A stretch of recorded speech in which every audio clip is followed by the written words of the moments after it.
안녕하세요. 스마트모형 대표 서동욱입니다. 요번에 또 동영상을 만든 이유는 이제 8부 들어가는 것 같아요. 8부인데 사실 앞에 동영상 8부, 9부를 만든 게 있습니다. 이제 좀 문제가 있을 것 같아서 그 내용은 좀 이제 올리지 않았고요. 다시 새로 만들고 있습니다. 지금 8부부터 할 얘기는 이제 서바이벌 게임 즐기기의 8부에서는 서바이벌 게임에 대한 전반적인 룰에 대한 설명을 하겠습니다. 물론 이 룰이라는 건 팀마다 좀 틀릴 수가 있어요. 왜냐면 사실 묵시적인 그 룰이 있고요. 그러니까 일반적으로 대부분 다 쓰는 룰이 있고 좀 팀마다 다른 룰들이 있습니다. 왜냐면 아직 뭐 특별하게 진짜 큰 단단한 이런 서바이벌 협회가 없기 때문에 전체 서바이벌 유저가 모일 수 있는, 그러니까 게이머가 모일 수 있는 그런 협회가 없어서 큰 단체는 없어서 그런 이제 룰이 좀 아직은 일반화되어 있진 않아요. 그래서 해외에서의 룰과 국내의 룰 뭐 여러 가지를 합쳐서 또는 저희 팀에서 룰을 합쳐서 설명을 드리도록 하겠습니다. 그걸 말씀드리기 이전에 한 가지 부탁드릴게, 성인용 총을 자꾸 그 부모님이 구매해주면 살 수 있느냐고 자꾸 물어보시는데, 물론 이제 청소년들이 물어보는 거겠죠. 구매 안 됩니다. 구매 안 되고요. 미성년자한테는 판매했을 때 문제가 당연히 됩니다. 법적으로도. 저도 쇼핑몰을 운영하고 있지만 그쪽에서 왜 안 돼요? 딴 데서 어디서 사본 적 있는데요, 이렇게 말씀하시던데, 그게 남들이 그렇게 한다 해서 남들이 잘못하고 있는 거를 제가 해야 된다는 건 말이 안 되지 않습니까? 그걸 저한테 따지시는 것도 웃기고요. 그렇게는 장사 안 합니다. 예. 그렇게까지 하면 장사꾼이에요. 그거는 제 양심상 당연히 안 되고요. 철저하게 확인합니다. 55세, 52세 여 때 가스관에서 사면 좀 이상하지 않나요? 그런 건 저 일일이 다 확인합니다. 전화해서 확인하고요. 저도 학교에 있었기 때문에 학교에 돌아가는 생리는 잘 압니다. 오랫동안 있었기 때문에. 그래서 전화해보면 10중 8구 전화 못 받죠. 네. 핸드폰 뺏기거든요, 수업 들어가기 전에. 그리고 그 유튜브 내용상에서 질문을 자꾸 주시는데, 청소년분들이 질문 주시는 거에 대해서 나쁘게 생각은 안 해요. 다만 성인용 총에 대해서 자꾸 성인용, 누가 봐도 이 질문 내용이나 그 말투 자체가 학생인데 계속 성인인 것처럼 얘기하면서 그 성인용 총 전 가스관에서 자꾸 물어보고 뭐 중에 뭐 성인용 말이 뭐 중에서 두 개를 비교했을 때 어떤 게 좋나요? 이렇게 물어보시는데 그거 답변 안 합니다. 죄송하지만. 그러니까 청소년이 물어보니까, 아이들이 물어보니까 제가 그 건방 떨지 마라 이런 투가 아니고요. 그 성인용 총을 구매할 수 없기 때문에 정보를 주어서 안 된다는 생각이 제 생각입니다. 그래서 그 부분에 대해서는 더 이상 답변을 하지 않겠고요. 그런 댓글이나 이런 내용들은 바로 삭제하도록 하겠습니다. 그 부분에 대해서는 좀 양해를 부탁드리겠고, 다만 청소년에 맞는 질문 있죠. 그러니까 청소년들이 그 물어볼 수 있는 내용, 예를 들면 에어쿠킹 소총 중에 이런 게 있는데 이런 거 같습니다. 이런 것들.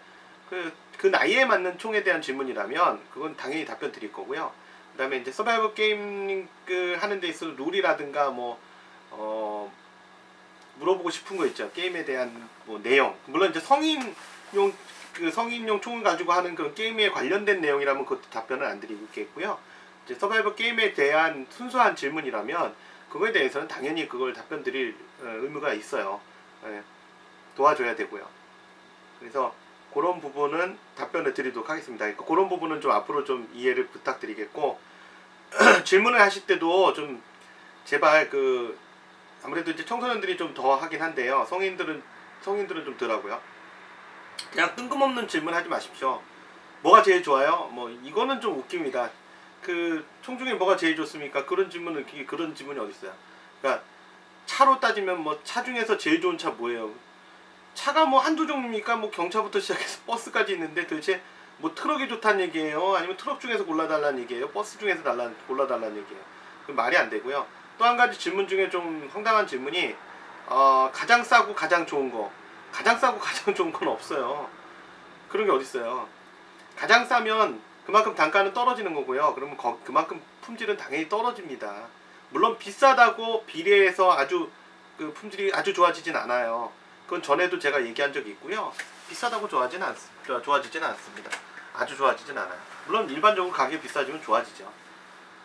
뭐 실제로 제가 그 전에 사용했던 것 중에는 뭐 680만 원짜리 뭐 이런 것들도 있었는데, 그거가 지금 현재 나오는 뭐 마리 차세대 전동건 100만 원대 이런 총하고 비교했을 때 마리 차세대 전동건이 훨씬 좋아요. 네. 그래서 그거는 그렇진 않습니다. 어쨌든 하여튼 미리 앞에 내용을 좀 전달을 좀 해드렸고요. 그동안 계속 문제됐던 부분들. 이것도 얘기 짧아지네. 룰에 대해서는 아마 또 2부로 나눠서 가야 될 것 같아요. 1부, 2부로 가야 될 것 같고요. 우선 이제 게임 룰에 대해서 전반적으로 설명을 드리겠습니다. 그 서바이벌 게임에 있어서 룰에 대해서 설명드리는 이유는 기존에 이제 게임을 시작하시기 전에 기본적인 지식을 가지라는 의미 하나 하고요. 또 한 가지 하나는 초보자분들끼리 팀을 만들어서, 저처럼 이제 저도 팀을 이제 뭐 여러 개 팀을 2개 팀 이상을 이렇게 만들었거든요. 계속 뭐 처음부터 저는 팀을 만들긴 했지만, 그래서 초보자가 팀을 만들어 나갈 때 본인도 지식이 없으니까 그 지식이 필요하거든요. 근데 전달을 안 해주잖아요. 어디 널려있지도 않고 그런 지식들이. 그래서 서바이벌 게임 룰에 대한 전반적인 내용을 차근차근 시리즈가 뭐 뒤로 한 4편까지 길어진다 하더라도, 또는 5편까지 길어진다 하더라도 모든 지식을 다 전달하고도 합니다. 내용 중에는 아까 말씀드린 대로 저희만의 룰이 있고요.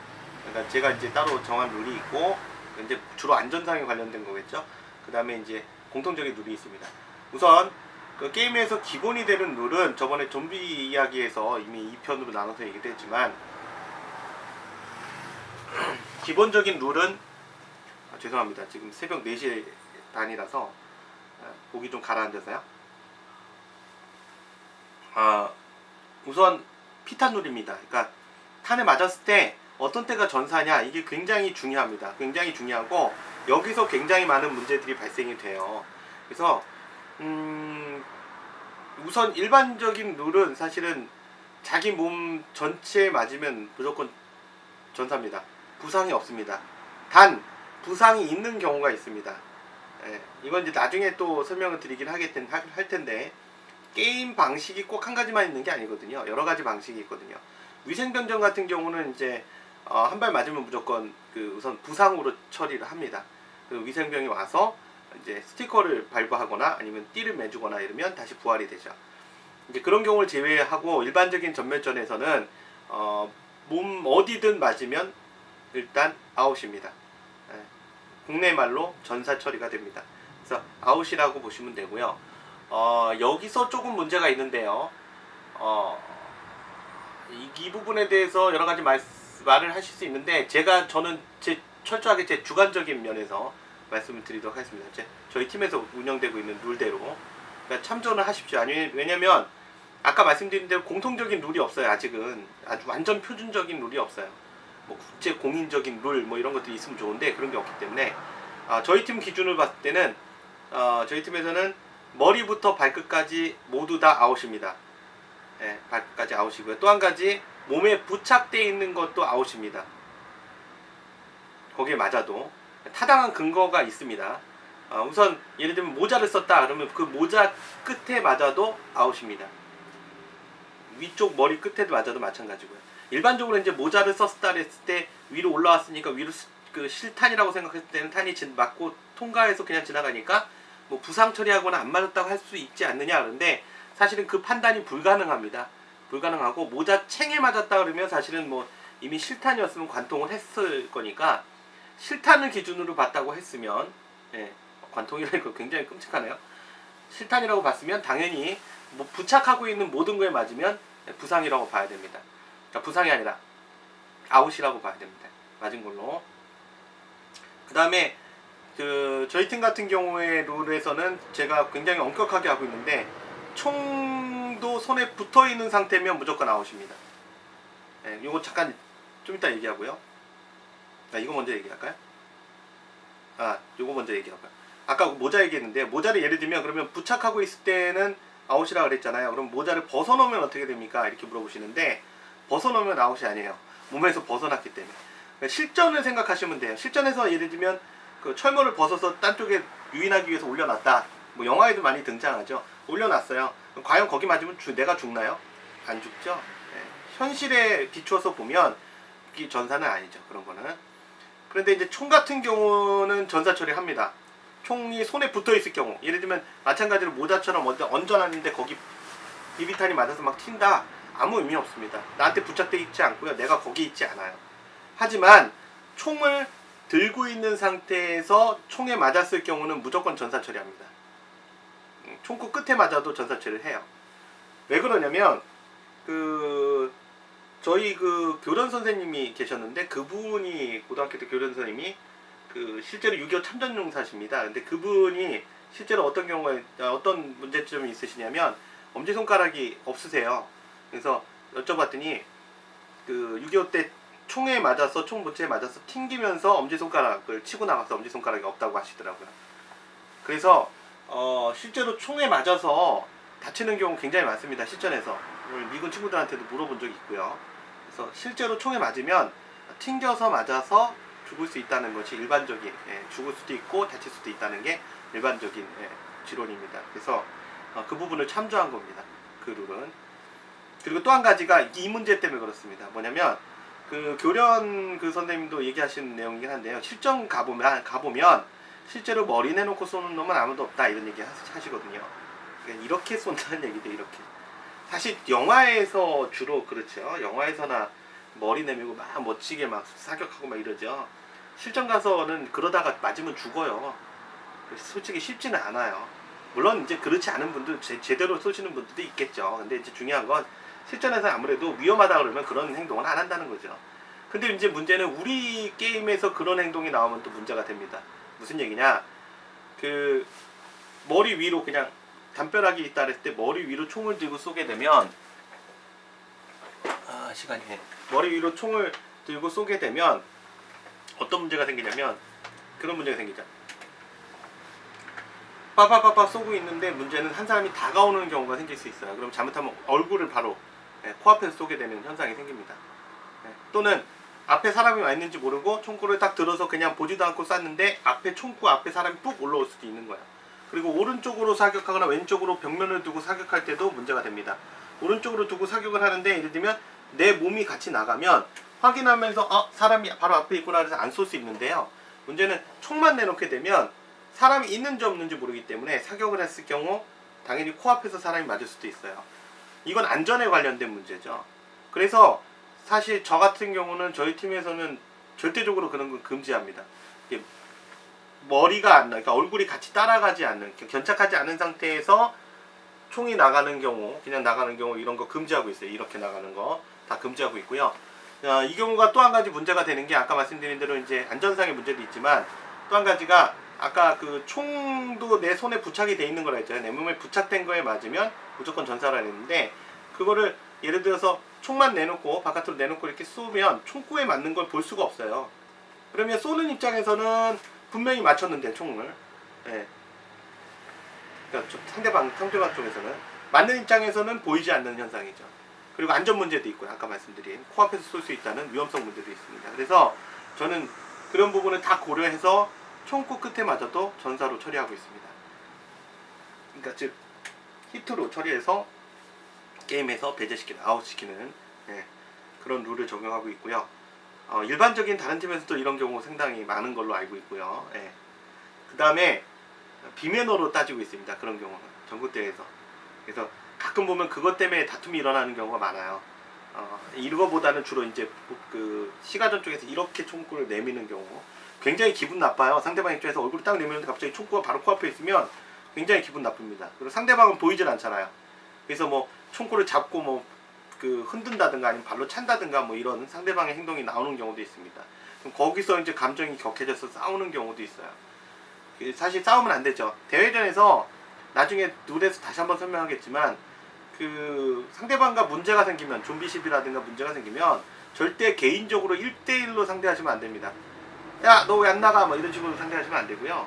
팀장한테 얘기해서, 본인 팀장한테 얘기하고 그쪽 팀장이 본인 팀장한테 얘기해서 본인 팀장이 그쪽 팀장하고 만나서 얘기를 해야 원활하게 문제가 해결이 됩니다. 왜냐면 당사자끼리는 감정이 격해 있는 상태이기 때문에 절대 해결이 안 돼요. 제3자가 나서서 3자끼리 냉정하게 얘기를 해야 문제가 해결이 쉽게 되고 원만하게 됩니다. 감정적이지 않고 냉정하게. 어쨌든 이제 피탄 문제를 얘기했었는데, 피탄 문제는 아까 말씀드린 대로 자기 몸에 부착된 장비에 어디든 맞으면 전사 처리합니다. 아웃 처리를 하고요.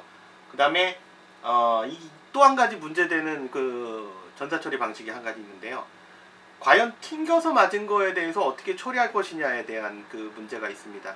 굉장히 중요한 문제인데요. 이게 내용이 긴데 될까 모르겠다. 튕겨서 맞는 것을 전사 처리 안 하는 팀들이 굉장히 많습니다. 특히 이제 나무 장가지에 맞아서 이렇게 튕겨서 들어오는 것들 뭐 이런 건 네, 직격탄으로 맞은 게 아니기 때문에 전사가 아니다 하는데 현실적으로 봤을 때 사실 벽면에 맞고 들어오는 것들 전부 전사라고 봐야죠. 실전에서도 굉장히 많은 오발 사고 중에 하나가 제가 알기로는 이제 벽면에 맞고 튕겨서 나오는 것들 또는 뭐 강철판에 맞고 튕겨 나오는 것들 이런 거에도 많이 오발 사고가 나는 걸로 알고 있어요. 그래서 실제로 뭐 상식적으로 생각해봐도 탄이 벽면을 맞고 튕기면 당연히 그거에 맞아 죽을 수 있습니다. 그리고 나뭇가지에 맞아서 어떻게 되는가, 뭐 나뭇가지는 실총 같으면은 그냥 나뭇가지 뿜질이겠지만 저희 총은 벽면에 해당해요. 나뭇가지는 나무 이파리도 벽면에 해당하기 때문에 맞고 튕길 수 있는 거잖아요. 그러면 사실 그 판단 여부가 굉장히 애매해집니다. 어떤 얘기를 하고 싶냐면 벽면 같은 경우는 좀 명확하죠. 어쨌든 딱딱한 표면이니까 맞고 튕겨 나오면 맞았다고 볼 수 있는데 이게 그 실전으로 바꿔놓고 예를 들면 나뭇가지를 하게 되면 나뭇잎이다 그런 것들은 실총알이면 나뭇가지는 핑 뚫고 지나갈 거니까 내가 안 맞은 이쪽으로 지나갔으니까 내가 안 맞은 거 아니냐, 근데 비비탄이 이렇게 튕겨서 들어온 거 아니냐 이렇게 얘기가 되죠. 근데 이게 문제가 이게 핑계가 되니까요. 실제로는 그 풀숲 뒤에 앉아가지고 튕겨서 계속 들어오는데도 나가질 않는 거죠. 그러면 이제 게임은 진행은 요원해지는 겁니다. 뚫을 수 있는 방법이 없잖아요. 그래서 그런 부분은 사실은 피탄으로 인정해야 됩니다. 제가 봤을 때, 제 기준으로 봤을 때는 물론 이거에 대해서 이견을 가지시는 팀도 있을 거예요. 그리고 그런 분도 있을 거고 그거는 이제 그 팀에서 알아서 하시면 되는 거고요. 제가 봤을 때는 바람직한 건 어쨌든 튕겨서 나오는 거 맞는 것도 전사로 처리해야지만 게임 진행이 분명히 원활해지고요. 좀비 시비가 없어집니다. 그래서 저희 팀 같은 경우는 이거를 그 피탄에 의한 것도 무조건 전사로 처리하기 때문에 어떤 장점이 있냐면 특히 전에 말씀드린 그 수리탄이나 비비샤워 문제도 해결이 됩니다. 이게 만약에 피탄에 의한 걸 전사 처리를 하지 않으면, 아웃 처리하지 않으면 수리탄을 던져 넣었을 때 벽면에 맞고 튕겨 나오는 것들 비전사니까요. 직격탄을 맞은 것만 인정을 하면 맞는 그 던진 입장에서 분명히 저건 어떻게든 사방 안에 스쳤을 텐데 거기서 직격탄을 맞았는지 안 맞는지 확인할 수 있는 방법이 없습니다. 그리고 맞는 입장에서도 튀겼는데 지금 이게 직접 날라온 건지, 토네이도 같은 거 이렇게 회전하면서 비비탄이 날라오거든요. 그러니까 직접 탄을 맞은 건지 아니면 튕겨서 맞은 건지 이게 인정을 못 하잖아요. 어떻게 알 수도 없고요. 그러니까 전사 처리 안 하고 그냥 계속 좀비 짓을 할 수밖에 없는 상황이고요. 그리고 이제 비비 샤워 같은 경우도 빵 쏘면 풀숲 같은 거 쏘면 이렇게 튕겨서 들어가거나 위에 나무 맞고 떨어져서 이렇게 쏟아지는 것도 피탄이 될 수 있는데도 불구하고 직격탄인지 아닌지 또 알 수가 없어요. 그러니까 두 장비가 전부 무용지물이 돼버립니다. 그러니까 결국은 좀비 시비를 만드는 요인들이 바로 이제 피탄에 대한, 그러니까 피탄이 아니라 피탄이 아니라 이제 튕겨서 맞는 이런 부분들, 되튕겨서 맞는 탄들에 대한 피탄 여부가 이제 항상 그 좀비 시비의 중요한 문제점들로 부각이 됩니다. 그래서 이거는 어떤 상황에서도 제가 봤을 때는 무조건 인정을 해야 됩니다. 그냥 전사로 인정하는 것이 가장 좋은 방법이라고 생각을 합니다. 실제로 저희가 옛날에 피탄 인정을 안 했었는데, 그러니까 되튕겨서 맞는 탄들에 대해서 인정을 안 했었는데 좀비 시비가 굉장히 많았었어요. 그래서 그런 부분은 피탄을 좀 빼는 게, 되튕겨서 맞는 것도 전사 처리하는 게 좋을 것 같습니다. 시간이 또 벌써 20분이 금방 지나가네요. 다음 차스에서 다시 한번 이어서 말씀드리도록 하겠습니다. 일단 피탄 규정만 얘기하는데 벌써 한 횟차수가 지나갔네요. 8부가. 9부에서 뵙도록 하겠습니다.